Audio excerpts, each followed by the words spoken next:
Hello friend, welcome to Shammi I universal ఛానల్కి. మనమైతే ఇవాళ చికెన్ కారప్పొడి రెడీ చేసుకుందాం. ప్యాన్ పెట్టుకొని చికెన్ని వాటర్ లేకుండా ముగ్గిచ్చేసుకుందాం.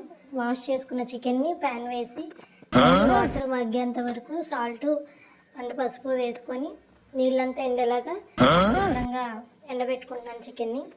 ఎండబెట్టుకున్న చికెన్లోకి ఈలోపు రెడీ చేసుకున్న ఎండుమిర్చి, ధనియాలు అయితే ఎక్కువ తీసుకోవాలి, కారపొడి కదా. సో ఇంతలో ఈ పక్కన పెట్టుకొని ధనియాలని, ఎండుమిర్చిని, కరివేపాకుని వేరేగా కొంచెం వేసుకొని అదే ప్యాన్లో స్లో ఫ్లేమ్లో ఫ్రై చేసుకుందాం. ఫ్రై చేసుకున్నవన్నీ పక్కన పెట్టుకొని ఈలోపు కొంచెం ఒక 4 నుంచి 5 వెల్లుల్లి రెబ్బ రెడీ చేసి, ఎండాకాలం చట్నీలు చేయాలంటే కష్టమైపోతుంది కాబట్టి టిఫిన్లోకి ఈజీగా ఈ కర్రీ మసాలాలు పౌడర్ని రెడీ చేసుకుని పెట్టుకుంటాం కాబట్టి అవన్నీ మనం ఎంతో టేస్టీగా ఉంటుంది. ఎక్కువ రోజు మీరు కూడా తప్పకుండా ట్రై చేయండి. ట్రై చేసి వచ్చి నాకు కామెంట్ చేయండి ఎలా ఉంది ఏంటి. ఇడ్లీలో అయితే ఇది నెయ్యి వేసుకొని అసలు చికెన్ కారప్పొడి అని ట్రై చేసి ఉంటే మీరు కనుక ఖచ్చితంగా ఒక్కసారి అయితే నా చూడండి, చూసిన విధంగానే ట్రై చేసుకోండి. నేను 1/2 కిలోకి మాత్రమే చూపిస్తున్నాను. 1/2 కిలోకి ఒక 50 రూపీస్ కరివేపాకు వేసాను, 1/2 కేజీ ఎండుమిర్చి వేసాను. ఎండుమిర్చి అయితే ఎక్కువ వేసుకోండి, ఎందుకంటే చికెన్కి ఫ్లేవర్ గట్టిగా తగలాలి కారం. సో ధనియాలు కూడా ఫ్రై చేసేసుకున్నాను. దాంతోపాటు జీలకర్ర కొంచెం యాడ్ చేసుకున్నాను. అయిపోయింది.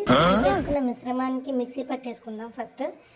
ఈలోపు చికెన్ని బోన్లెస్ చేసి పెట్టుకొని ఆ బోన్లెస్ చేసుకున్న పీసెస్కి కారం, మళ్ళీ మసాలా పెట్టుకొని తగినంత ఉప్పు వేసుకొని దాన్ని నూనెలో బాగా ఫ్రై చేసుకోవాలి. డీప్ ఫ్రై చేసుకుంటే కనుక ఇది కూడా కారప్పొడి మిశ్రమంలో సరిగ్గా కలుస్తుంది.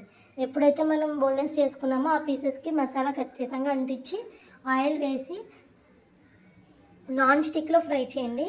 అప్పుడు నాన్ స్టిక్ తగలకుండా ఉంటుంది మీకు. ఆయిల్ అయితే స్టిక్కీగా ఉండకుండా పీసెస్ కూడా మీకు బాగా ఫ్రై అయిపోతే, డీప్ ఫ్రై అయిపోతే ఇది కలిపి మీరు ఎలాగైనా ఫ్రై చేసుకుంటే ఇది మిక్సీ పట్టేసుకొని ఈ మిశ్రమాన్ని రెడీ చేసి చూడండి. చాలా టేస్టీగా ఉంటుంది. ఖచ్చితంగా టేస్ట్ చేయండి. మన ఛానల్ అయితే ఫాలో చేయండి ఫ్రెండ్స్. ఇదిగోండి నేనైతే మిక్సీ పట్టేసుకుంటున్నాను. మీరు కూడా మిక్సీ పట్టుకున్న ఫైనల్ లుక్ అయితే ఇది. Thank you for watching. Bye.